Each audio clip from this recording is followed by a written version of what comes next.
Her son-in-law handed her a plastic fork at Thanksgiving in her own backyard. Marlene Dwyer didn't argue, didn't even flinch. By Monday, a real estate attorney had the deed. By Friday, the eviction notice was signed. She'd spent years being easy to clean up after. Now, she was the one clearing the table.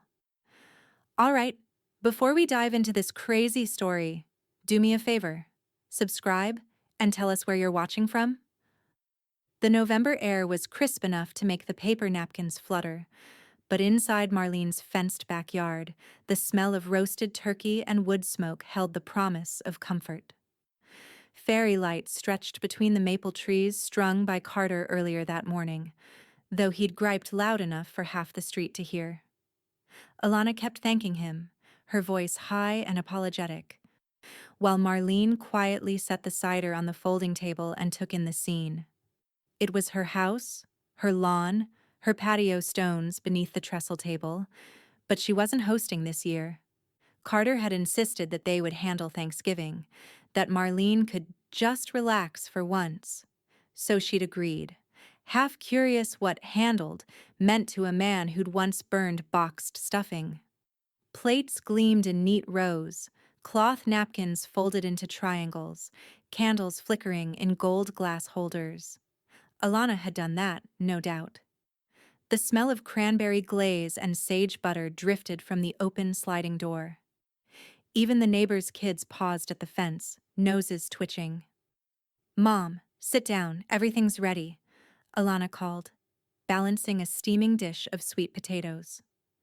Marlene slid into the chair at the far end, the one she always used. It still wobbled from a loose bolt, the one Carter had promised to tighten last summer. Her daughter moved briskly, laying out each plate. Turkey slices, stuffing, mashed potatoes crowned with butter. Each setting glimmered with proper silverware, heavy forks, polished knives, except the one in front of Marlene. She stared at it for a moment. A white plastic fork, flimsy enough to bend under its own weight, sat across her plate. Carter noticed her glance and grinned, a little too wide. "Thought I'd make cleanup easy for you, Marlene. You're always saying you hate dishes." A few cousins chuckled uncertainly. The sound drifted into silence like smoke dissipating. Alana's smile froze. "Carter," she murmured. "What? It's a joke." He nudged Marlene's plate toward her. "See? Eco-friendly, reusable if you rinse it quick." Marlene looked at the fork again. She could see her own reflection in the shallow curve of its prongs, small, distorted, ridiculous. She didn't feel angry exactly. Anger was too simple, too short-lived. What settled in her chest instead was something colder and much more precise.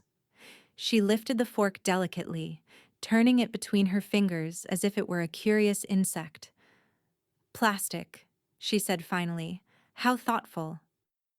"Come on, Mom," Alana said lightly, her tone tipping toward pleading. "He's just teasing. Let's eat before it gets cold." Marlene placed the fork down beside the plate, aligning it perfectly with the napkin. Then she folded her hands. "You all go ahead." The others shifted uneasily. Someone muttered about the gravy thickening. Carter poured himself a heavy glass of wine, smirking into the rim. Through the open window, Marlene could see her own kitchen next door, the soft yellow light spilling across the counters, the familiar hum of the old fridge. Home. Proper home. The one she'd paid off 30 years ago by working double shifts at the DMV. Carter's laughter cut through her thoughts. "You really should try the turkey, Marlene. It's free range. Cost a fortune. But Alana deserves the best." Alana looked like she wanted to sink into the tablecloth. Marlene pushed her plate an inch forward, slow and steady. The candle nearest her guttered, its flame shrinking to a weak blue tongue. "Excuse me," she said, her voice smooth as glass. Alana half rose. "Mom, I've had enough for tonight." Carter barked a laugh. "Already? We didn't even get to pie." She didn't answer. She stood, tugged her cardigan tight, and stepped away from the table. The grass was damp beneath her shoes, the air sharp with cedar and cold wine.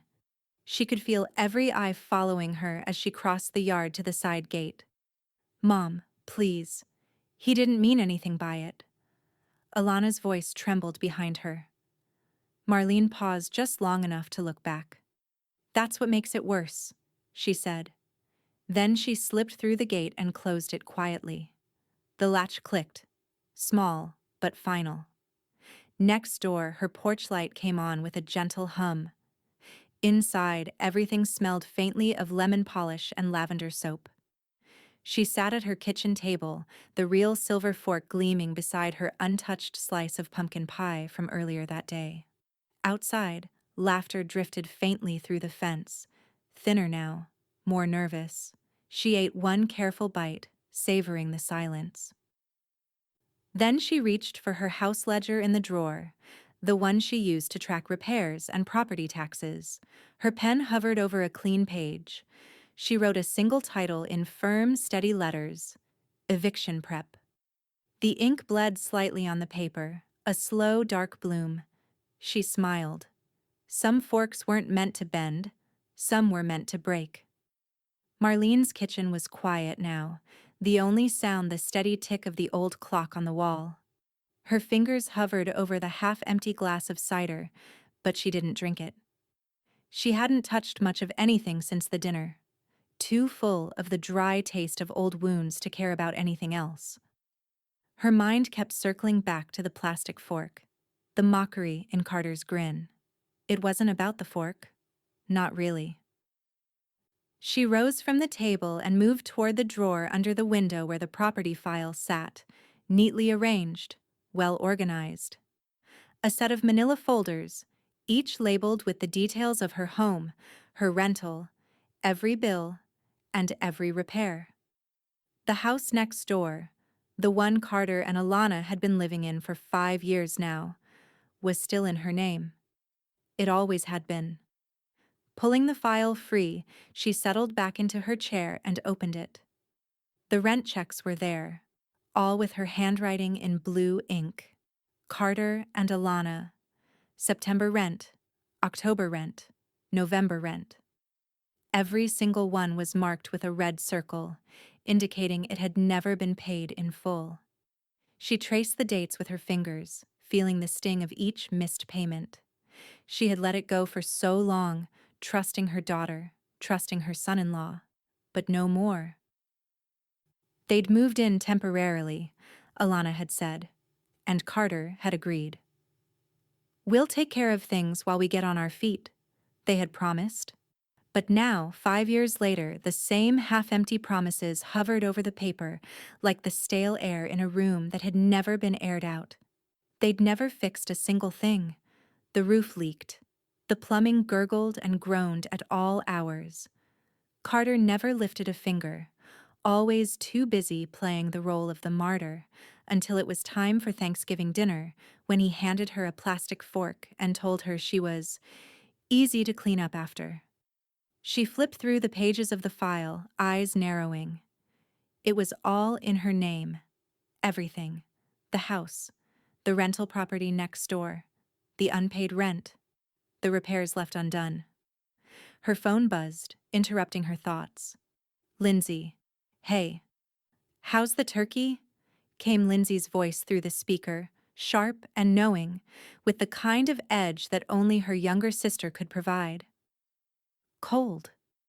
Marlene's lips twisted into a thin smile, though there was no humor in it. And the fork was plastic. "Hell, he's lucky all you served him was turkey. I would have given him the boot a long time ago." Marlene paused. The words seemed to settle in the room around her like dust. She hadn't thought of it like that before. But now, in the quiet of her kitchen, with nothing but the hum of the refrigerator to keep her company, it felt right. She couldn't keep pretending that everything was fine. "I'm going to do something about it." Lindsay was silent for a moment. "About time." Marlene pulled open the next drawer and retrieved the ledger, a thin, black notebook she used for tracking home repairs, taxes, and small notes. She flipped through the pages until she reached the next blank sheet. The pen hovered over it for a moment before she scrawled in neat, deliberate handwriting, "Eviction prep."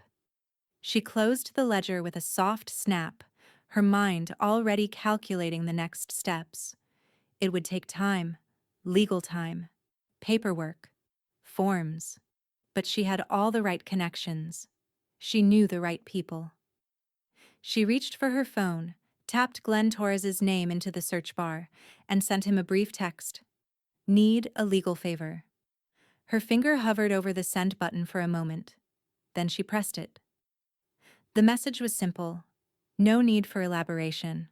Glenn would know what she meant. He was a real estate lawyer, precise and discreet. He was always more than willing to help. The phone buzzed almost immediately with a reply. "Glenn, I'm listening." Marlene didn't waste time. "Glenn, Carter's on the lease, but not as the tenant. I want him out. Today." She paused, reading the message again, feeling the cold edge of anticipation twist in her stomach. She had made her decision. There was no turning back now. She tucked her phone away and leaned back in her chair, the air in the room thick with the weight of what was to come.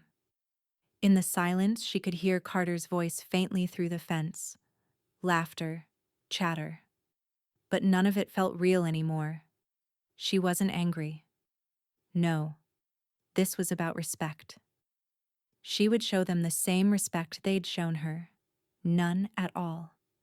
And when they were gone, the house would be hers again. She didn't need them. She never had. Marlene stood and walked to the window, looking across at the home she'd built. Her home, her rules. She smiled. The game had only just begun. The office was quiet when Marlene walked in, the only sound the faint hum of the overhead lights. The sterile gray walls gave the room an impersonal feel, like a place where only business mattered, and nothing else. She didn't mind it. She'd spent enough time in offices like this over the years. It wasn't the decor that had her nerves twitching. It was what she was about to do. Glenn Torres looked up from his desk, his eyebrows raising ever so slightly, as if he hadn't expected her so soon. He was always a picture of calm, a man who never seemed to be in a hurry, a man who thought several steps ahead. She liked that about him. "Hey, Marlene," he said, his voice low and even, the kind that always managed to settle her when things felt too tight. "Come on in." She stepped inside, closing the door quietly behind her. He motioned to the chair across from his desk. She took a seat, placing her leather bag carefully beside her, as if the weight of the moment could be measured by how much space it took up. "Here," Marlene said, pulling the file from her bag and placing it gently on the desk between them. The folder's edges were worn from years of handling, but it was still intact. The weight of the history it held, papers, bills, leases, was unmistakable. Glenn slid his glasses down his nose and glanced over the folder before opening it. His eyes skimmed the first page, then the second. He didn't speak for a moment, taking his time as he absorbed the details. Marlene watched him closely, her fingers twitching, eager for his confirmation. Her decision had already been made, but hearing it from him felt like the final seal of approval. "This is," Glenn said slowly, his voice almost a whisper. "You're more than within your rights to end this." His words weren't surprised, or even disapproving, just matter of fact. "They're squatting at best, and legally you've given them more than enough time. This will hold up in court." He looked up at her, his eyes sharp. "They're going to be gone, Marlene, and fast." She nodded, once, her lips tight. She wasn't relieved. Relief didn't come with things like this. It was just as she sought, not comfort. "I want it done clean," she said, her voice steady. "I don't want any drama. No unnecessary mess. I want a 30-day notice. Something formal. something legal. She paused, meeting his gaze. And I want it delivered in person. Glenn's fingers drummed lightly on the edge of his desk as he thought it over. He didn't rush to pull out the paperwork. Instead, he watched her for a long moment, gauging the weight of her resolve. When he finally spoke, his voice was calm but firm. A 30-day notice it is. I'll draft it for you. Airtight, unemotional. No room for mistakes. Good. She leaned back in her chair, her eyes never leaving his. She didn't have time for anything less than perfect. Glenn got to work quickly, flipping open his laptop and typing as his fingers flew over the keys. Marlene let him take the lead, allowing herself a brief moment of reflection. This wasn't just about the house. It was about every time Carter and Alana had crossed a line, every time they had taken what wasn't theirs and acted as if it were owed to them. The sound of Glenn's typing was the only noise in the room, steady and unrelenting, until he finally stopped. He turned the screen toward her, showing the draft. Here, he said, a quiet confidence in his voice. It's clean. It'll leave them no room to argue. Marlene read the notice quickly, her eyes scanning each word, each sentence. There it was. As of today, you are hereby notified that your tenancy is terminated. You have 30 days to vacate the premises.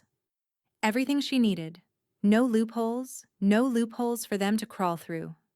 She picked up her bag, stood, and slid the paper into her folder. Thank you, Glenn. I'll handle the delivery. Of course, he said, his voice low and knowing. He didn't offer more advice, and Marlene didn't ask for it. They both understood the finality of this moment.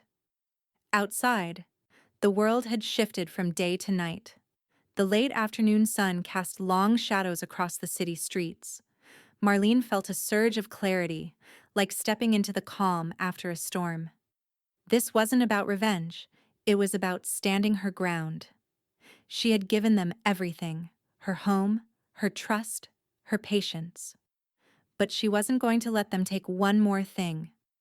She drove to Lindsay's office, where the moving company was headquartered. Lindsay had always been the first one to show up when it came to getting things done. I need a courtesy box, Marlene said when Lindsay answered the phone. A what? Lindsay asked, a teasing tone in her voice. Something to make them feel like this is just another move. No big deal, Marlene said with a smile that didn't quite reach her eyes. Got it? I'll pick it up. Minutes later, Lindsay dropped off the box, a simple, unmarked cardboard one, the kind people used when they were only partially sure of what they were leaving behind.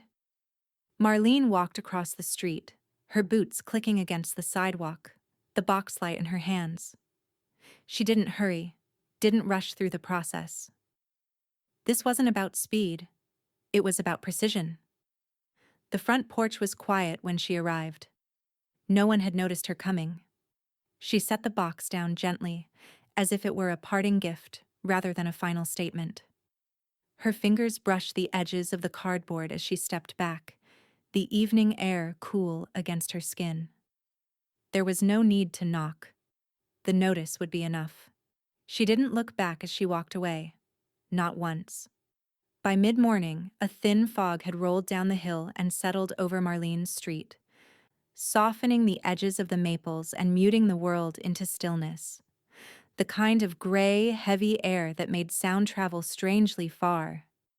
Marlene stood at her kitchen window, coffee cooling untouched beside her, watching the front walk of the rental next door.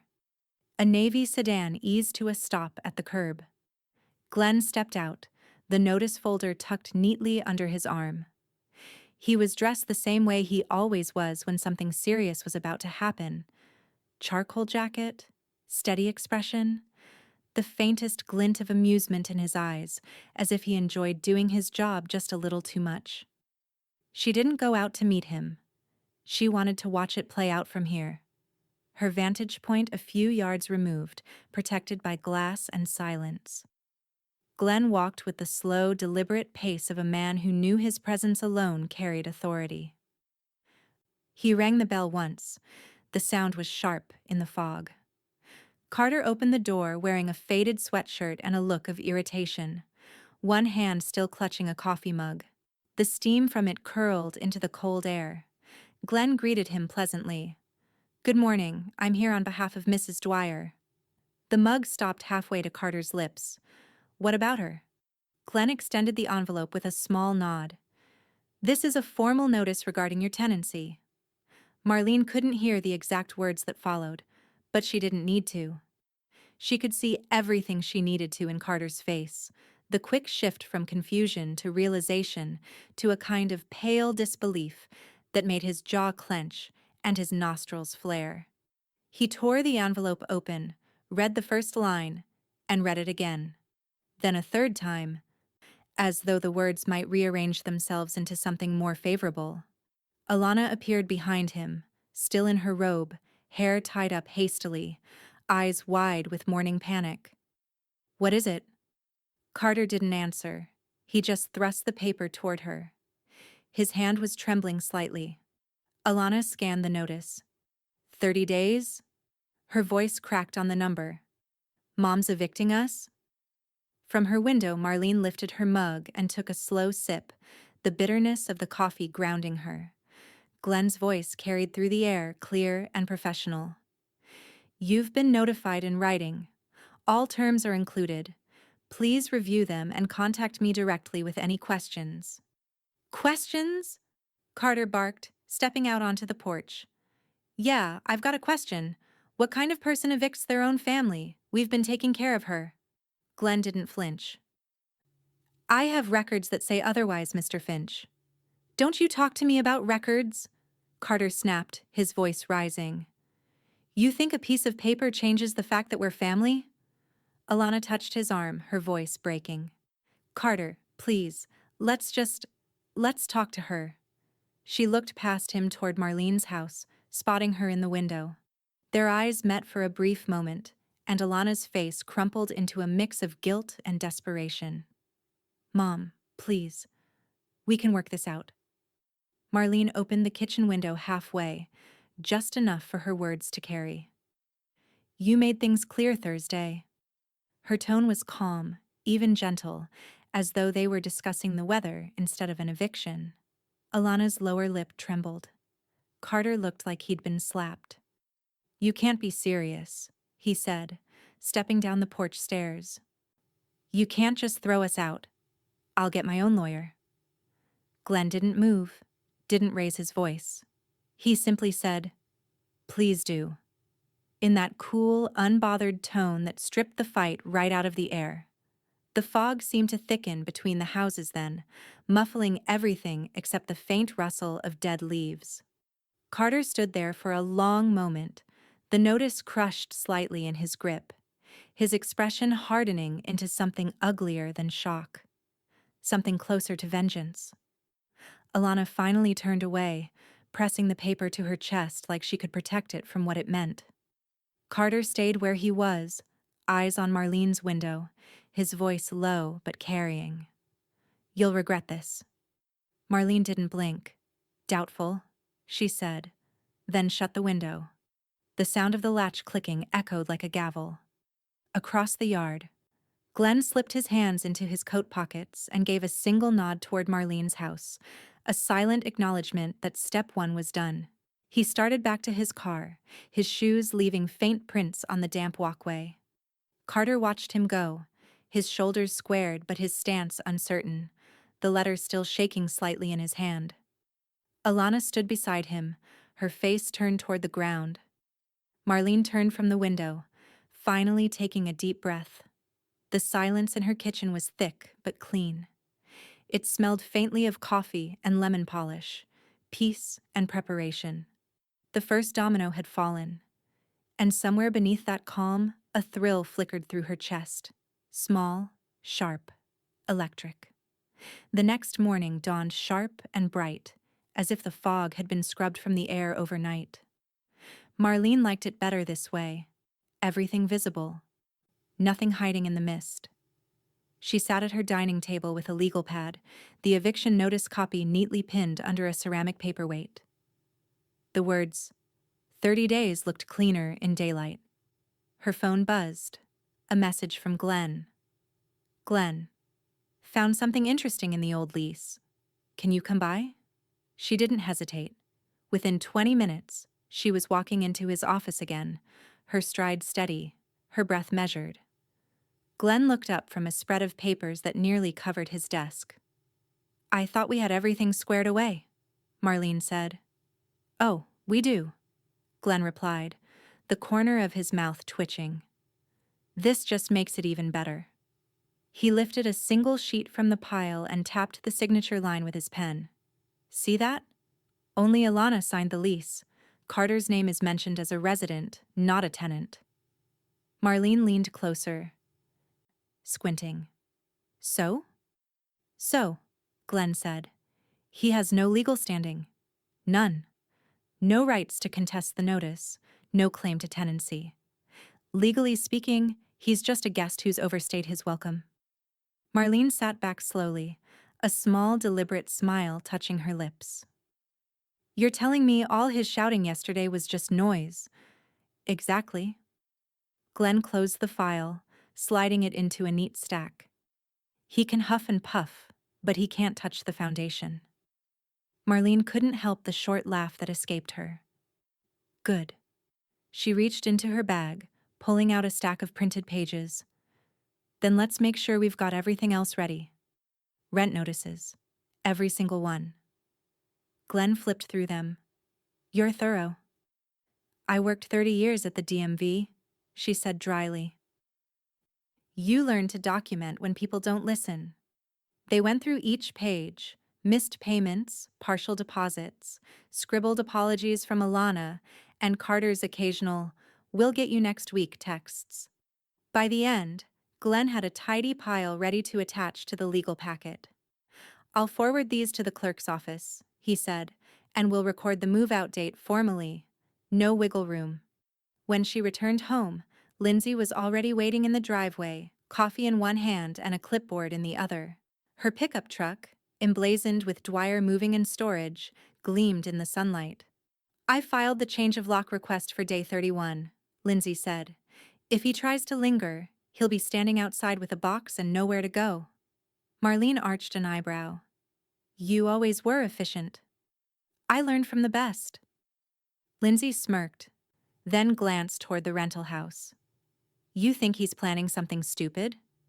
Marlene followed her gaze. Carter's truck sat crooked in the driveway, door half open, country rock spilling faintly from the speakers. She could see him through the window pacing, phone pressed to his ear, one hand slicing the air as he talked. Something stupid? Marlene said quietly.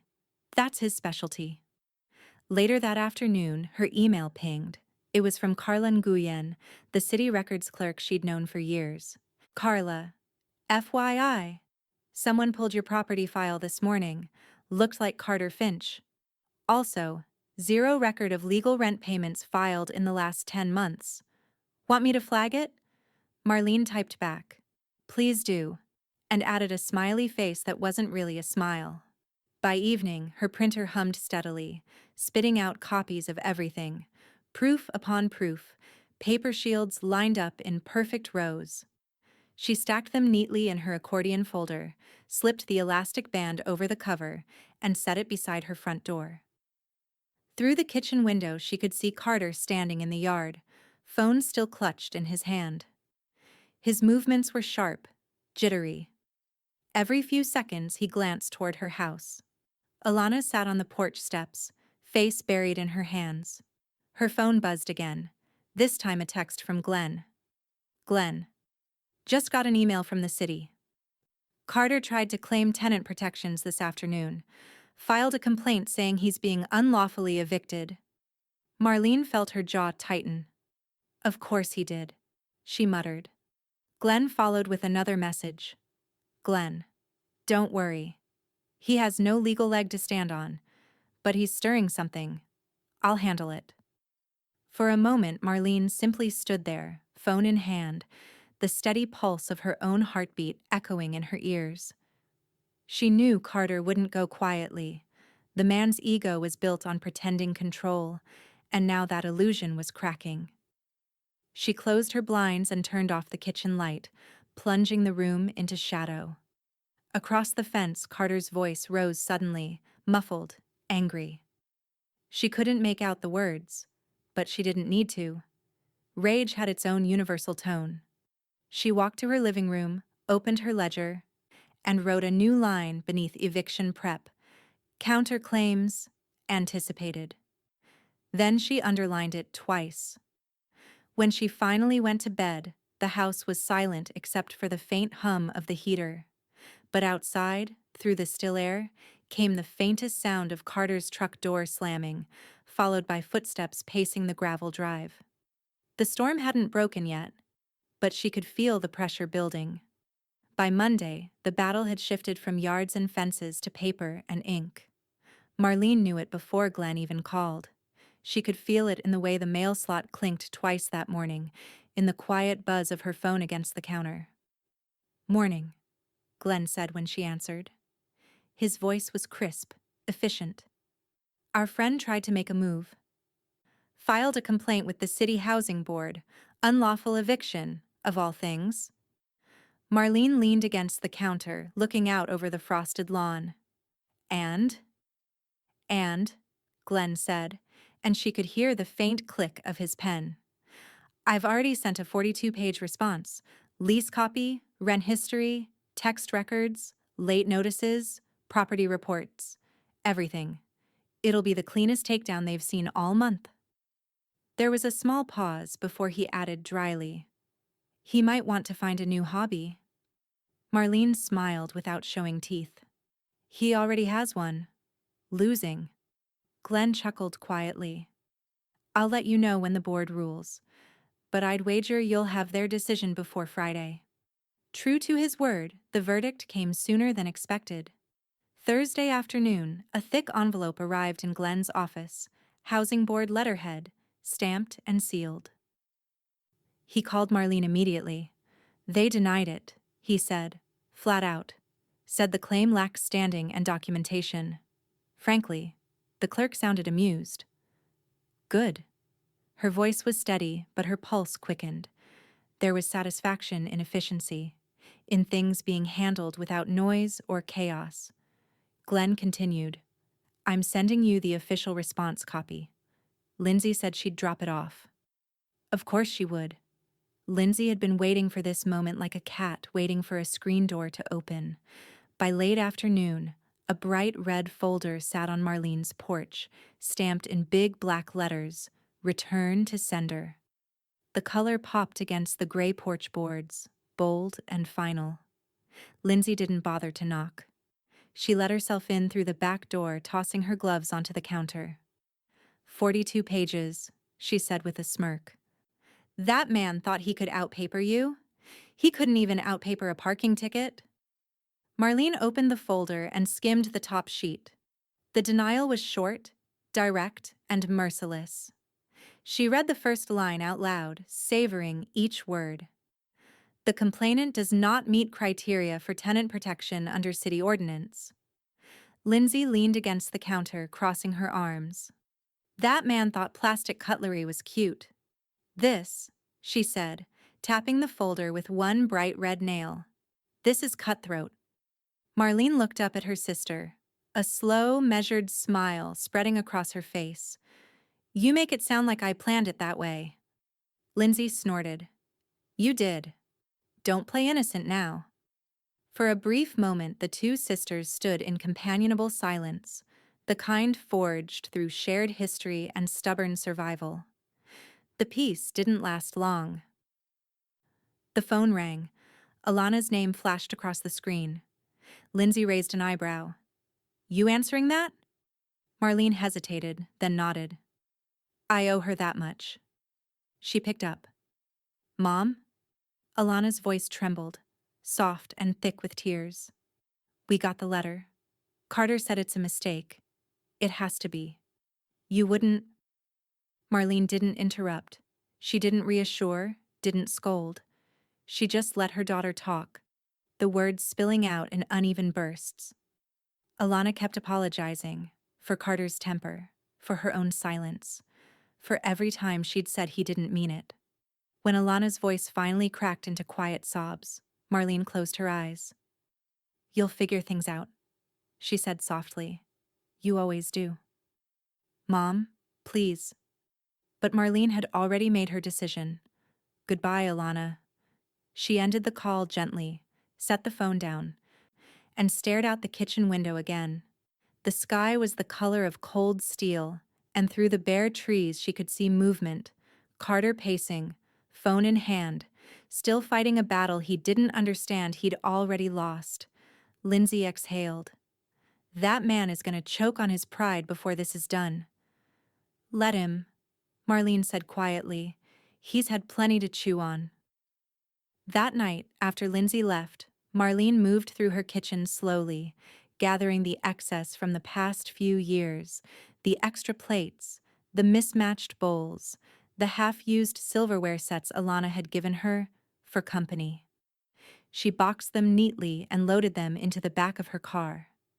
At the local shelter, the volunteers knew her by name. They didn't ask questions when she dropped off the donations, just thanked her and offered a smile. "More dishes?" one of them asked. "Less clutter," Marlene replied. On her drive home, the streetlights flickered through the windshield, one by one. The air was cold, clean, final. When she pulled into her driveway, she noticed something, a shadow by the rental's porch. Carter again, standing with his phone, staring down at a crumpled copy of the city's denial letter. The wind caught it, fluttering the pages across the lawn like fallen leaves. He didn't chase them. He just stood there, shoulders hunched, head bowed under the weight of a loss he hadn't expected. Marlene turned off the ignition and sat for a moment, watching him through the glass. Then she whispered to herself, not in triumph, but in certainty. "That's one claim down." She gathered her purse and stepped inside her home, closing the door quietly behind her. The heater kicked on with a soft hum. The red folder sat on the counter, waiting, proof that her plan was working, piece by deliberate piece. But in the distance she could feel the next ripple forming.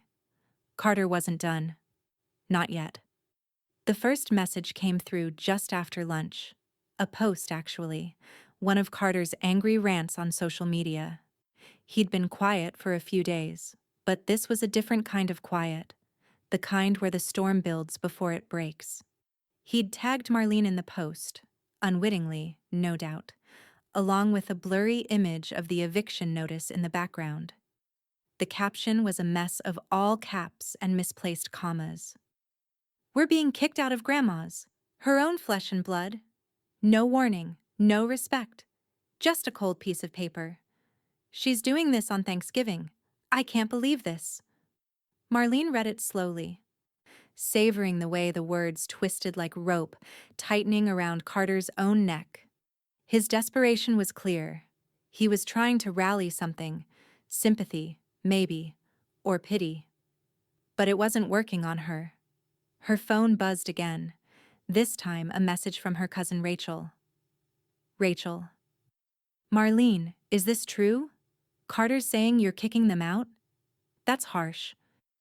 Marlene didn't respond immediately. Instead, she opened her family group chat, scanning the quiet messages. She hadn't heard from most of them since Thanksgiving, the awkward silence after the fork incident still hanging in the air. She scrolled up through the thread. Alana. "Mom, please don't do this. We're family." Lindsay. "Carter's full of it. You're doing the right thing." Uncle Brad. "Wow, didn't know things were that bad. What happened?" Marlene's thumb hovered over the keyboard for a moment. Then she decided. She attached the screenshot of the fork and the official eviction notice. Nothing too dramatic. Just facts. The cold truth of it all, laid bare. The messages began to pour in almost immediately. Uncle Brad. "Wait, he didn't sign the lease?" Aunt Claire. "She's been way too patient with them. Good for you, Marlene." Rachel. "Wow, I didn't know. That's harsh. Lindsay, Carter's a piece of work. You know that. Don't listen to the noise. But there were others that stayed silent, their names still in the chat, but no reply. A dozen family members, but only a handful had the courage to speak up. The rest? Dead air. Lindsay shot her a quick message. Lindsay. It's funny how silent they get around facts. Marlene set her phone down. She wasn't angry. She wasn't even surprised. She was simply resigned. They could talk behind their screens all they wanted. They hadn't been there when things had started falling apart. They hadn't seen the years of passive-aggressive comments, the endless promises, the sense of entitlement. They hadn't seen Carter's smile when he thought she wasn't looking, like he was the one in charge of the house. She got up from the kitchen table and moved toward the counter, where the ingredients for banana bread sat waiting. Simple, comforting. She needed something quiet to fill the empty spaces, the spaces where Carter's fury, Alana's apologies, and the weight of family expectations had once stood. Her hands moved mechanically, as though they were following a script she had memorized years ago. Flour, sugar, eggs. She didn't measure. She just knew. Lindsay leaned against the doorway, watching her. "You're really going to bake?" she asked, her tone amused but with an edge of something softer beneath it. "For yourself?" Marlene smiled faintly, stirring the batter. "Why not?" Lindsay crossed her arms, leaning in a little. "I know you're not one for sugar-coated endings, but if I were you, I'd be adding a little more heat to the oven. For him." Marlene stirred again, the motion slow, deliberate. "I've already added enough heat. Carter's the one who's been burning bridges." Lindsay raised her eyebrows but didn't push it. Instead, she plopped down at the kitchen table, the red folder still resting beside her. She picked it up and flipped through it casually, the edges curling slightly from use. "You know, when this all goes down, you're going to have to get a new set of neighbors. I don't think they'll appreciate the sound of Carter's temper on a regular basis." "I can handle noise," Marlene replied softly. "But this is a different kind of silence." The smell of banana bread started to fill the kitchen. It wasn't just warmth, it was like a shield, a reminder of everything she'd fought for, everything she'd worked to protect.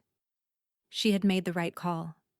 She glanced out the window and caught a glimpse of Carter again, standing by the porch, his head bowed, shoulders stiff. But there was no anger in his stance now, just something more fragile. It was like watching a man who had realized too late that he wasn't in control of anything anymore. Marlene turned back to her baking, the steady hum of the oven filling the silence. She pulled the bread from the pan and set it on the cooling rack, watching the steam rise from it like an offering. Lindsay stood nodding toward the door. "Well, when he comes over with his tail between his legs, I'll make sure to have a plate ready for him." Marlene didn't answer, just smiled quietly to herself. She wasn't baking for anyone but herself. The family could stay quiet. Carter could stew in his own mess. But she was done explaining herself. The bread cooled, and Marlene allowed herself one moment of peace before everything changed again. The text came in just after sunrise, when the first light was spilling across the dew-covered lawns and turning the world soft gold.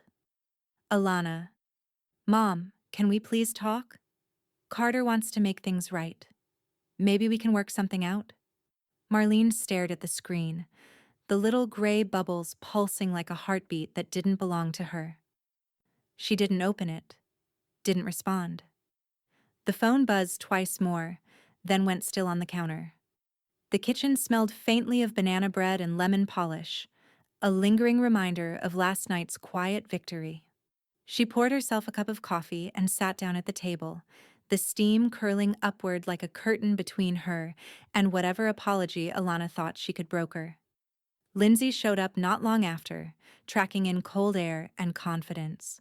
She plunked a takeout coffee onto the table beside Marlene's cup and caught sight of the phone. She texted again. Hmm. Marlene murmured. You didn't answer, right? Marlene gave her a single firm look. Lindsay grinned. Good. Second chances led to plastic forks. Marlene couldn't help it. She smiled, small and fleeting. You should embroider that on a pillow. Already ordered one, Lindsay quipped, then sobered as she pulled out her phone. Glenn sent me a copy of the filing. Court papers went through this morning. Move-out dates locked in. No wiggle room. Marlene exhaled, a sound halfway between relief and finality. Good. Outside, the street was unusually quiet. Even the birds seemed to keep their distance from the tension hanging between the two houses. The rental's curtains were drawn, and the faint hum of Carter's truck idling in the driveway carried like static through the air. Marlene stood and moved to the window, her mug warm in her hands. She could just make out Carter's shape inside, pacing, his movements erratic. Phone pressed to his ear. The same old rhythm of excuses and control. Her phone buzzed again. This time, a text from Carla Nguyen. Carla. Confirmed with the city. Utilities scheduled for shutoff the day after their move out. Water, power, gas. Everything clean on your end. Marlene typed back one word. Perfect. The word settled on her tongue like something solid. Real. She didn't want to think about it as revenge anymore. It wasn't vengeance. It was restoration. By noon, Glenn called to update her on the final filings.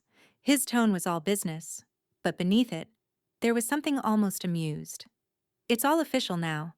Court clerk stamped it this morning. I'll send you the certified copy. Thank you, Marlene said, keeping her tone even. Glenn hesitated a beat. You're sure you don't want me to mediate a sit-down? Sometimes it helps keep things calmer. Marlene's laugh was soft, steady. You've met Carter, haven't you? Fair point. She hung up, satisfied. Across the fence, the rumble of a city truck drew her attention. A man in an orange vest stepped out, clipboard in hand. The inspector, right on time. Marlene watched as he made his way up the rental's path, knocking twice before pulling out his checklist. Carter appeared in the doorway.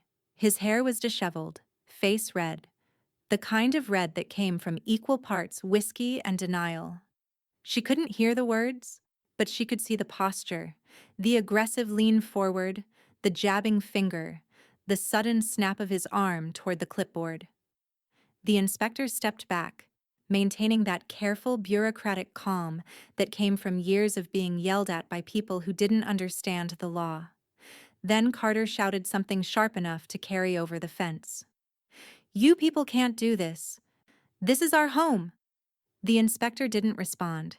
He just pointed toward the notice taped to the window, said something short, then turned and walked briskly back to his truck.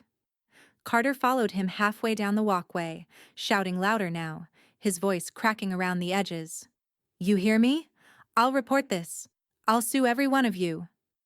The inspector climbed in, started the engine, and drove off without another glance. A dog barked down the street. Somewhere, a door shut quietly. Then, silence. Marlene's phone buzzed again, this time from Lindsay. Lindsay. Check the neighborhood app. You're trending. She opened the link. There it was. Grainy but unmistakable, Carter's face contorted mid-yell, captured by the neighbor's doorbell cam. The video was titled, Guy Loses It on City Worker, and already had a dozen comments. Heard he's getting evicted. Poor city employee just doing his job. That family's been trouble for years. Marlene didn't comment. She just watched the short clip twice, then set her phone down. Across the yard, Carter slammed his front door so hard the porch light flickered. Lindsay leaned back in her chair, chuckling. Guess the internet does the heavy lifting now. Marlene's voice was quiet but sure. I told him he'd regret that fork. Lindsay grinned. He's choking on it now. They sat there for a while, the house filled with the hum of the fridge and the ticking of the wall clock. Everything felt balanced, almost eerily so. But then a new notification flashed across Marlene's phone, an email from Glenn. Glenn, you should know. Carter requested a copy of your property deeds this afternoon. Be careful. Marlene's smile faded, replaced by something colder. She closed the email slowly, the faint tremor of adrenaline building under her calm exterior. He's not giving up, she said softly. Lindsay tilted her head. Then neither are we. The morning after the deadline broke clean and blue. Cold light poured through Marlene's kitchen blinds, spilling across the counter where two mugs sat. Hers, half full of coffee, and Lindsay's, abandoned lipstick mark still bright on the rim. Outside, frost glimmered across the grass like glass dust. It was the kind of day that looked peaceful if you didn't know what was coming. At exactly 9 a.m., a white van with Ace lock and key printed on the side pulled into the driveway. The locksmith stepped out, a lean man in his 40s with a quiet professionalism Marlene respected instantly. He gave a polite nod through the window before heading toward the rental's front porch, toolkit in hand. Marlene stood by the window, her fingers resting lightly on the sill. She didn't bother going outside. The locksmith didn't need direction. He'd been given the paperwork, the authority, the timing. Everything was done properly. Clean, lawful, final. Across the yard, the blinds in the rental twitched. Then the front door opened. Carter emerged first, shoulders squared but eyes hollow. Alana followed behind him, face pale and drawn. They looked smaller now somehow, not just because of what they'd lost, but because of what they'd revealed in the process. Lindsay leaned against Marlene's counter, sipping her reheated coffee. Silent protest? She asked. Seems so, Marlene murmured. Neither of them moved as the locksmith worked. The metallic click of tools, the brief whir of the drill. It was strangely satisfying. Carter and Alana stood by the driveway, their boxes stacked neatly near the curb. A few bags of clothes, a cooler, a cracked lamp. No moving truck. No neighbors coming to help. When the locksmith finally turned and handed the new keys to Marlene, the sound of the lock snapping into place was so distinct it felt ceremonial. All done, he said simply. New tumblers, reinforced strike plate. No one's getting in without your permission. Marlene nodded, sliding the keys into her coat pocket. Perfect. Carter turned his back on her without a word, opening the truck door. Alana hesitated. For a moment she looked like she might say something, a final plea, a parting word. But she didn't. She just met her mother's eyes, gave a small nod that trembled at the edges, and climbed into the passenger seat. The truck engine rumbled to life, then rolled down the street. No wave, no goodbye. Just the faint rattle of something loose in the bed as it disappeared around the corner. Lindsay exhaled. Well, she said, that's that. Marlene didn't reply. She was already walking across the yard. Inside the now empty rental, the air was heavy and stale. The faint smell of cheap cologne and burnt coffee clung to everything. Dust motes drifted lazily in the sunlight that poured through the uncovered windows. Lindsay joined her a moment later, her boots echoing against the bare floors. Let's see how bad it is. The damage was subtle, but deliberate. Scratches on the hallway walls, a door handle dented from a slammed door, a scuffed patch of paint shaped like a handprint near the stairwell. Nothing catastrophic. Just petty enough to prove a point. Typical, Lindsay muttered. He wants you to feel it when you walk through. Marlene knelt by the wall, tracing one of the scratches with her fingertip. I don't feel a thing, she said quietly. By the end of the day, Glenn had arrived with the final papers. He took a slow walk through each room, clipboard in hand, nodding as Lindsay pointed out the small damages. I'll deduct the repairs from their deposit, Glenn said matter-of-factly. Every cent. Don't be generous, Marlene replied. He wasn't. Later that evening, when the cleaner's van pulled up, Marlene stood in the doorway, arms crossed, watching as two women began hauling in equipment. The smell of citrus and bleach soon replaced the old smoke and resentment. By the time they left, the place looked almost new again. Bare walls, bright light, clean air. A painter came the next morning. Soft blue-gray, Marlene decided. Something calm, something that wouldn't remind her of anything. When the final coat was drying, Carla Nguyen stopped by, her smile carrying just the right amount of mischief. She held out a small gift bag with a folded towel inside. It's just a little something for the kitchen, Carla said. Marlene opened it and laughed. An honest, belly-deep laugh she hadn't felt in weeks. The towel read, embroidered in big looping script, "No forks given." Lindsay hooted when she saw it. "You have to hang that in plain view, it's too good." "Oh, I will," Marlene said, grinning. For the first time, the air in the rental felt easy, like a page truly turned.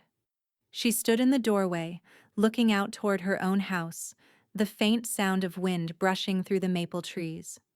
Everything she'd planned had worked. Everything she'd lost was gone. Then a sound, the rustle of paper against wood. The mail carrier had slipped an envelope through her slot. Marlene bent down, picked it up, and frowned when she saw the sender. Law Offices of Buckley and Crane. She opened it slowly, the paper crackling. Notice of intent to contest will and estate holdings, filed by Carter Finch. For a moment she just stared, the edges of the letter trembling slightly in her hand. The quiet around her deepened, turned sharp. Behind her, Lindsay called from the kitchen. "What's that?" Marlene folded the paper carefully, her jaw tightening. "Nothing," she said. "Just the next round." The next morning brought no rest, only clarity. The winter light was thin and cold, the kind that didn't warm a thing it touched. Marlene sat at her kitchen table with the letters spread before her, every word sharp enough to cut. Intent to contest will and estate holdings. Carter Finch was many things, entitled, ungrateful, and reckless, but he wasn't creative. Even his revenge was predictable. She folded the letter back into its envelope and placed it neatly beside her mug. The coffee had gone lukewarm, but she sipped it anyway. Then she dialed Glenn. He answered on the second ring. "You got the letter?" "I did," she said. "I already knew he'd try it," Glenn replied, his tone steady, almost amused. "He filed a notice late yesterday afternoon. The court clerk called me directly." "Of course he did." "Don't worry," Glenn continued. "He doesn't have standing, and even if he did, it wouldn't matter. You already took care of this months ago." That made her pause. "Meaning?" There was a smile in his voice. "Meaning you asked me last summer to update your estate file. The current version of your will doesn't mention Carter or Alana anywhere." Marlene blinked, recalling the day. The quiet meeting in Glenn's office, the thick folder of documents, the hum of the copier. She'd done it right after the 4th of July, after a particularly smug dinner when Carter had joked that she better not go dying before updating her paperwork. She had smiled back then and said, "Good idea." "What's the revision?" she asked, though she suspected she already knew. "You left 20% to Lindsay," Glenn said, "and the rest to the charities you listed. The housing nonprofit, the community college scholarship fund, and the shelter you volunteer with. They're all designated as long-term beneficiaries. Carter can contest all he wants. He's contesting heir." Marlene leaned back in her chair, exhaling. For the first time in days, her chest felt light. "You always were thorough." "It's my job," Glenn said dryly. "Though I'll admit, I don't mind seeing a man like him trip over his own arrogance." She smiled faintly. Send me the probate report when it's ready. Already in progress, Glenn replied. I'll file everything today. After hanging up, Marlene poured herself a fresh cup of coffee, the real kind, strong and black, and carried it to the window. The rental house sat quiet now, empty, the faint scent of new paint wafting in the cold air. It was finally hers again in every sense. She thought of Carter's letter, his name printed in thick black ink, trying to claim something that was never his. The irony wasn't lost on her. He had spent years pretending ownership over things he hadn't earned. The fork, the house, the family gatherings, the tone of superiority he wore like cologne. All of it had been borrowed. And now, he wanted to borrow her legacy too. Not anymore. By afternoon, Glenn called again to confirm. The court reviewed his filing, tossed it in less than an hour. No standing, no claim, no next step. Quick work, she said. Predictable case, he replied. She could hear the faint shuffle of papers, the rhythmic stamp of a clerk sealing fate into permanence. When she hung up, she texted Lindsay 3 words. He lost again. The reply came back fast. Lindsay. He's running out of things to lose. Marlene smiled, the corner of her mouth tightening. That's what happens when everything you have was borrowed. That evening, she sat at her dining table with the lights dimmed low, her ledger open beside her coffee mug. Across the top of the newest page, she wrote, Legacy finalized. Her handwriting was small, clean, and certain. She closed the book and let the silence settle. Outside, the last traces of daylight caught on the new paint across the yard. The place looked brand new, unburdened. Her house smelled of polish and roast coffee beans. For the first time in years, there wasn't a single voice in her head asking if she'd gone too far, if she'd been too harsh. There was only peace, and the faint hum of a refrigerator that, unlike people, never talked back. Marlene reached for the coffee again, lifted the mug to her lips, and took a slow sip. It was still hot, still real. The taste was bold and slightly bitter, exactly the way she liked it. She glanced toward the counter, where Carla's "no forks given" towel hung neatly beside the sink. It caught the evening light like a wink. And for the first time since Thanksgiving, Marlene laughed. Quietly, but from somewhere deep. Across the room, the mail slot clattered again. Another envelope slid onto the mat. Thicker this time. No return address. She hesitated, hand hovering over it. Something about it, the timing, the weight, made her pulse quicken. She turned it over, and her breath caught. Stamped on the back, in bold ink, State of Oregon, Probate Division. The following week, the air over Salem turned soft again. The worst of winter had eased, and the street outside Marlene's house smelled faintly of rain and cedar mulch. For the first time in months, her mornings felt still. No shouting next door, no truck engines idling before dawn, no drama bleeding through the fence. Just quiet. She stood on the porch, sipping coffee, and watched a small silver SUV pull into the driveway of the rental. A woman stepped out, clutching a folder and wearing scrubs beneath a puffy jacket. Her hair was in a neat braid, her smile a mix of hope and nerves. "Hi," she called, waving slightly. "You must be Mrs. Dwyer." "Marlene," she corrected gently, stepping forward. "And you must be Naomi." Naomi Kim nodded, relief crossing her face. "Yes, ma'am. From St. Ray, Luke's Hospital. I really appreciate you showing me the place on such short notice. My lease downtown fell through, black mold situation, and I start my shifts next week." Marlene smiled faintly. "Hospitals don't wait for anyone, do they?" "No, ma'am," Naomi said with a laugh, "especially the night shift." They walked through the house together, the fresh paint catching the late sunlight, the air still holding a trace of citrus cleaner. Marlene noticed how Naomi paused to admire the built-in shelves and the small garden view through the kitchen window. "It's perfect," Naomi said finally. "Quiet, clean, close to work. And that patio. Wow." Marlene followed her gaze out back.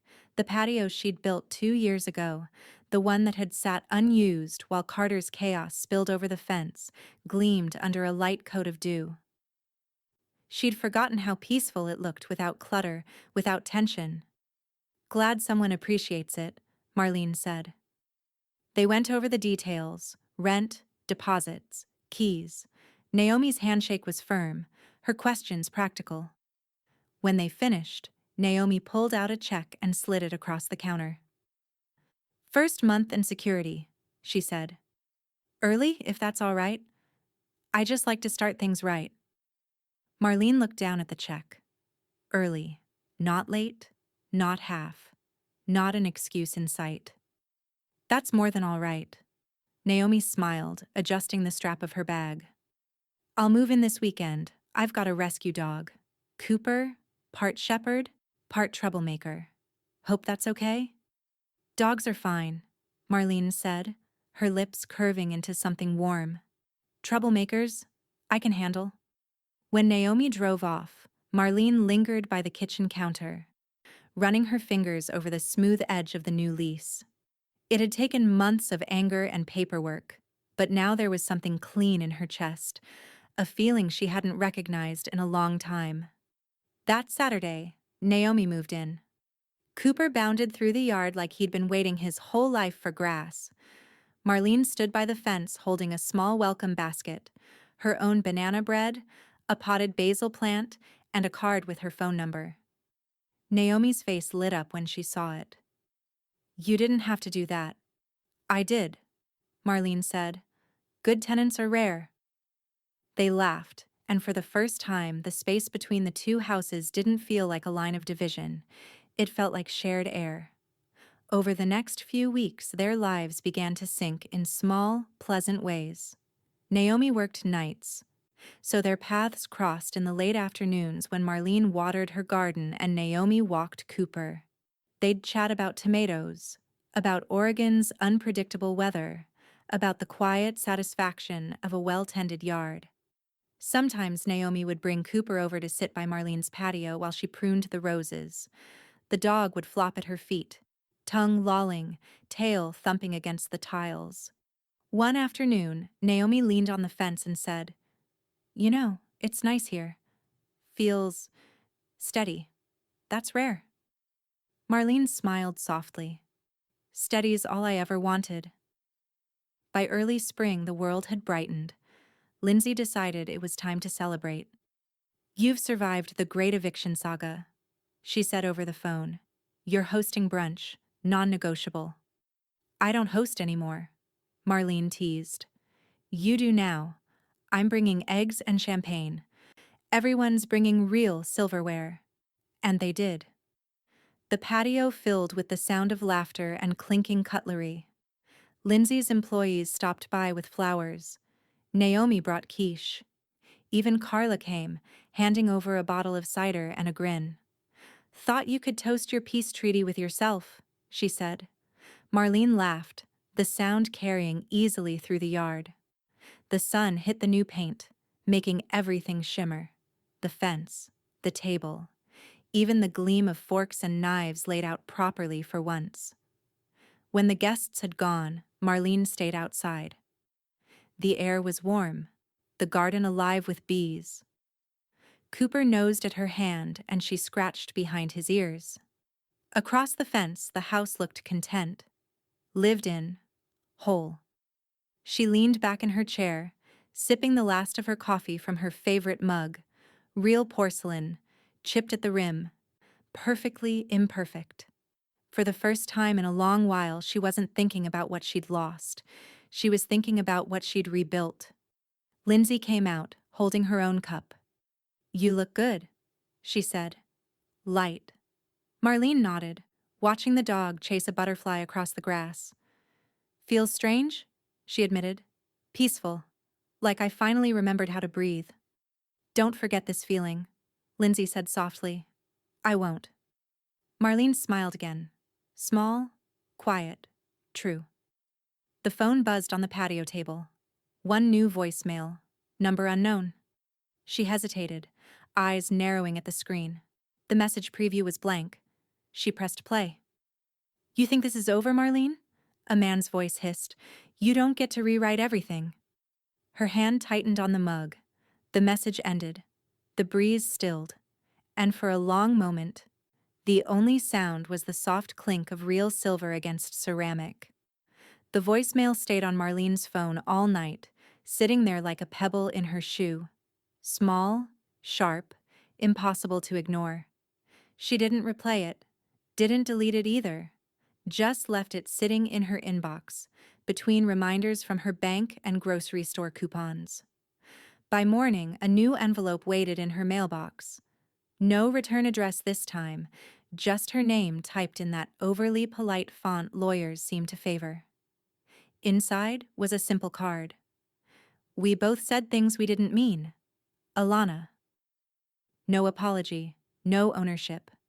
Just that flat, shared guilt, like she was supposed to shoulder half of it. Marlene read it once, then folded it neatly and set it aside on the counter, next to the ceramic rooster cookie jar. She stared at it for a long time, then slid it under the jar without a word. Lindsay stopped by around lunchtime, still in her work jacket, a sandwich in one hand and her phone in the other. Got your message? She said, tossing her keys onto the counter. That man still calling? Marlene shook her head. Just one voicemail, but Alana sent a card. Lindsay raised a brow. And? I didn't answer. Good. Lindsay unwrapped her sandwich, talking around a bite. She stood by every dig, every smirk, every time that man of hers made you small. Let her sit with the silence. She earned it. Marlene didn't argue. She didn't need to. The truth had a way of sounding final when Lindsay said it out loud. That afternoon, Marlene put on her jacket and went for a walk around the property. The sky hung low and pale, the kind of light that made everything look like a painting. Naomi's car was gone, probably another double shift, but Cooper bounded along the fence line, tail wagging. Good boy, Marlene murmured, reaching down to scratch his head through the slats. He licked her fingers once, then trotted off, chasing invisible squirrels. The air smelled faintly of charcoal. Her gaze drifted to the side yard where Carter's old grill still sat. A bulky black relic, dented and rusted from years of neglect. He'd bragged about that thing every summer, claimed he was a grill master, while Marlene cleaned up after him and Alana smoothed his messes over with wine and excuses. She walked over, brushed her palm across the lid. Cold metal, flaking paint. It felt like a relic of a time she no longer recognized. Naomi was the kind of tenant who used her space well. Fresh herbs in pots, solar lights along the walkway. She'd make something of it. Marlene sent her a quick text. Do you want a grill? It's old, but it still works. The reply came within minutes. I'd love it. I've been meaning to get one, thank you. Marlene smiled faintly. She wheeled it across the yard herself, the wheels squeaking on the pavement. By the time she reached the fence, Cooper was barking joyfully, tail whipping in circles. Naomi's neighbor's gate was unlocked, so she rolled the grill through and left it under the patio awning. When she turned back toward her own house, the wind picked up, sharp, but not biting. The yard was quiet, neat, complete. Her world had shrunk to the things that still mattered. Back inside, her phone buzzed. A message from Glenn. Glenn. Court finalized everything today. Trust, title, and inheritance are all locked. No contest, no loopholes. It's airtight now. She read it twice, letting the words sink in. Airtight. Marlene set the phone down beside her coffee cup. Good, she said to no one in particular. The sun broke through the clouds for a brief, blinding moment, flooding the kitchen in white gold light. It caught the no forks given towel hanging by the stove, the embroidered words gleaming like a dare. Lindsay wandered in from the porch, brushing dirt off her jeans. "What's that smile for?" Marlene looked out the window again. "Just thinking how peace takes work. People think it's something that happens to you. It's not. It's something you build, and then you defend." Lindsay nodded, her voice quieter now. "And you've defended it damn well." "Not done yet," Marlene said, her tone calm but sure. "But I'm close." She poured herself another cup of coffee, the steam curling upward, carrying the scent of something earned. On the counter, the rooster jar sat heavy, the card still hidden beneath it. She considered taking it out, reading it one last time, but decided against it. Some words didn't deserve second chances. The phone buzzed again. Another message, this time from Naomi. "Thanks again for the grill. Cooper approves. By the way, someone was walking slow past the house earlier. I think he looked over your fence. Might have just been lost, but figured you should know." Marlene's hand froze midair, mug half raised. Outside, the light had shifted, late afternoon stretching toward dusk. The street was quiet, too quiet.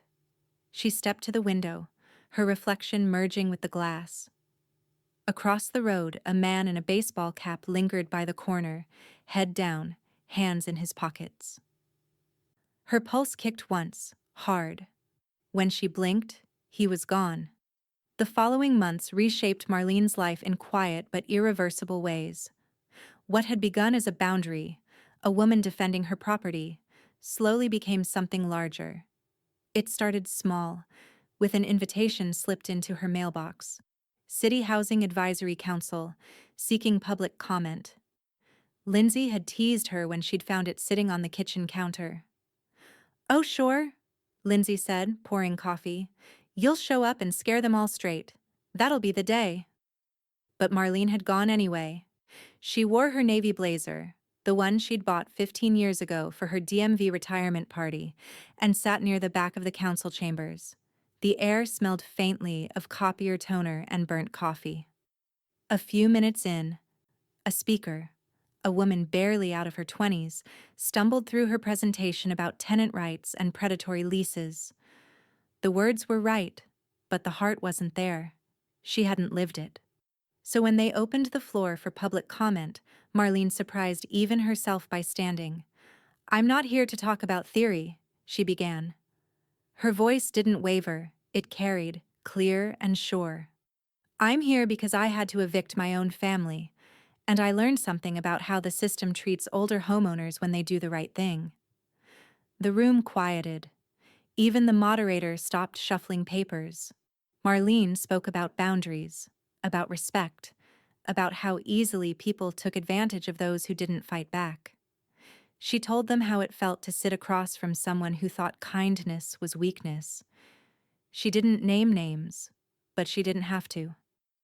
Her words had weight because they were sharp and clean and true. When she finished, there was silence, then a few quiet claps, then more. By the time she returned to her seat, her phone buzzed with a message from Lindsay. "Heard from Carla. You're a hit, Madam President." Marlene smirked. "Don't you dare start calling me that." Lindsay, of course, did exactly that. 2 weeks later, Marlene was officially invited to join the council as a volunteer advisor on elder housing and property rights. She accepted. Her days took on new rhythm. Meetings in community halls, calls with senior homeowners, mentoring widows trying to hold on to their family homes. People listened to her because she didn't talk like a politician. She talked like someone who'd lived through the paperwork, the threats, the guilt, and had come out stronger on the other side. Her story began to circulate online after a local reporter recorded one of her talks. The headline read, "70-year-old homeowner turns eviction into empowerment." The piece aired on the local radio station the next morning. Marlene didn't even know until Naomi came over, beaming. "You're on the radio, Mrs. Dwyer." "It's Marlene." she corrected automatically, though she couldn't stop the small smile tugging at her mouth. Within days, emails began arriving. Thank yous, requests for advice, people sharing their own stories. She read every one. Some made her laugh. Some made her cry. Most reminded her of why she'd done all of this, to reclaim what was hers. On the first sunny Saturday in months, Lindsay threw her a small celebration, just family and friends. Her kind of crowd. Carla brought wine, Glenn brought a folder full of neatly tied ribbons, and Naomi showed up with her dog and a bouquet of tulips. To Madam President, Lindsay toasted, raising her glass. Marlene rolled her eyes, but she didn't stop smiling. If I'm president, she said, then you're the campaign manager who doesn't take no for an answer. Lindsay clinked glasses with her. Damn right. They spent the afternoon on the patio. Real silverware. Real laughter. Real peace. It was late afternoon when the mail carrier passed by, sliding envelopes into her box. Marlene almost ignored it, too content to move, but something about habit drew her up. She walked to the curb, sun warm on her back, and flipped through the stack. Utility bill, donation letter, junk mail, and a small ivory envelope with no return address. The handwriting was neat, unfamiliar. Inside was a single card. No greeting, no return name. Can we talk? She stood there a long time, the sun lowering, the ink catching light like it wanted to burn its way through the paper. When she finally set it down on the patio table, Lindsay leaned over to read it. Who's that from? No signature. Lindsay frowned. You think it's Alana again? Maybe. Marlene's voice was quiet. Maybe not. That night, after everyone had gone, Marlene sat by the window, the card beside her mug. She thought about the man in the baseball cap, the voicemail, the endless ways Carter tried to claw back what wasn't his. The silence of the street outside pressed against the glass. Her phone buzzed. A new email alert from Carla Nguyen. Subject: possible fraud alert. Thought you should see this. Body: someone filed for housing assistance this morning using your old address. Name on the application: Carter Finch. Marlene's breath caught. She clicked the attachment, a blurry screenshot of the record. There it was, plain as day. Her address. Her name still faintly visible in the background of a scanned deed. He was using her past to open new doors. The porch light flickered once, briefly, before steadying again. Marlene closed the laptop softly, her reflection staring back at her in the dark screen. Calm, unreadable. Across the street, a car engine started, then went silent. Not this time, she murmured. Not ever again. She reached for her phone and began typing a message to Glenn. Marlene sat in the dim light of her kitchen, the laptop screen casting a pale glow across the room. The email Carla had sent earlier sat open before her, the blurry screenshot of Carter's fraudulent housing assistance application staring back at her. She hadn't expected him to go this far. Not so blatantly, not with so much on the line. But there it was, plain as day. Carter Finch, a man who hadn't paid rent in months, was applying for housing assistance using her old address. Marlene clicked forward. It was the last step.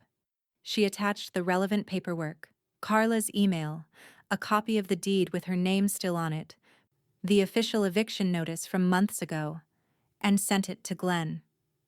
The action felt final, clean. No room left for negotiation. The confirmation ping from her inbox was followed by an almost immediate text from Glenn. Glenn, I'll make sure it's flagged. They'll remove him from the list, no questions asked. I'll also send a cease and desist letter from my office. One final push. Marlene allowed herself a moment to breathe. This wasn't revenge anymore. This was protection. Of herself. Of her space. Of the life she was finally rebuilding. She stood up, stretching.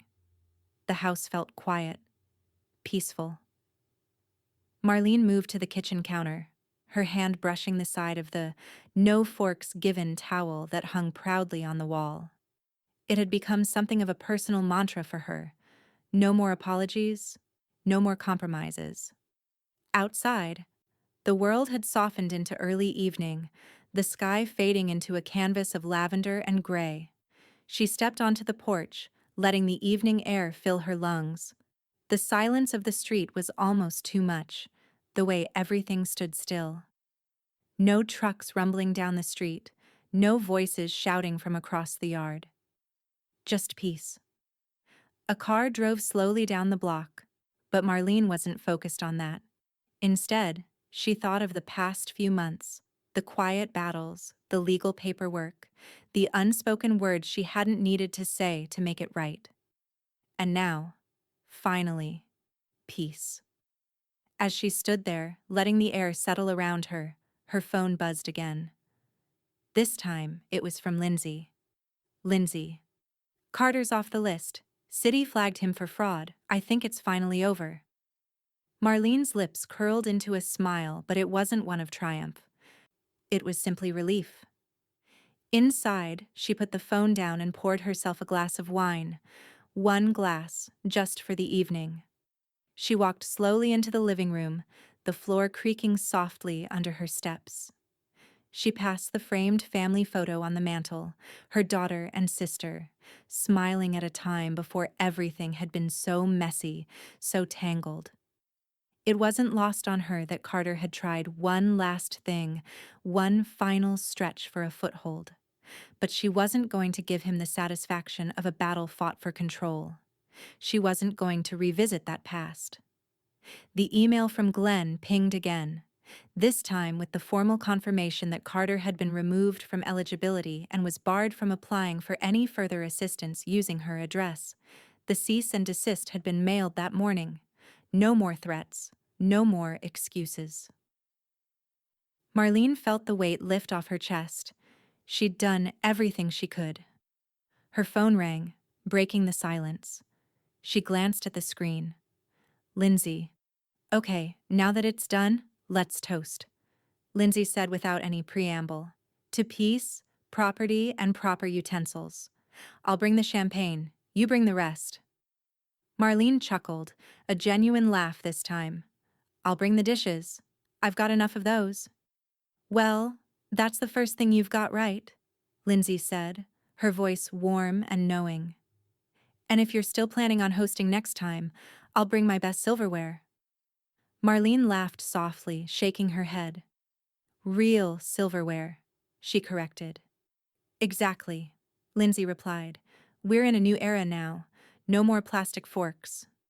Later that evening, when the table was set, the candles lit, and the wine glasses half filled, Lindsay raised her glass to the center of the table. To new beginnings, she said. To new beginnings, Marlene echoed, her eyes meeting Lindsay's. They clinked glasses, the sound ringing through the room like a promise kept. It felt final, in the best possible way. The conversation shifted, from the mundane to the hopeful. Lindsay told a funny story about her office, Marlene shared a memory of the old neighborhood, and the evening settled into the gentle rhythm of friendship.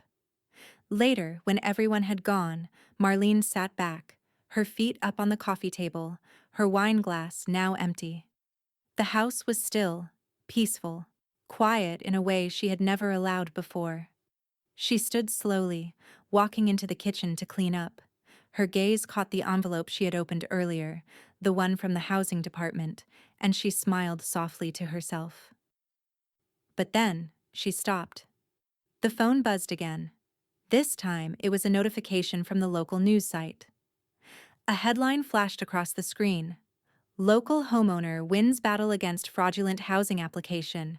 Advocates for elder property rights. Marlene read it through once, then set the phone down slowly, her smile fading just a little. She wasn't looking for attention, not anymore. But as she looked at the headline, the truth of it settled around her. She had won. But the fight wasn't over.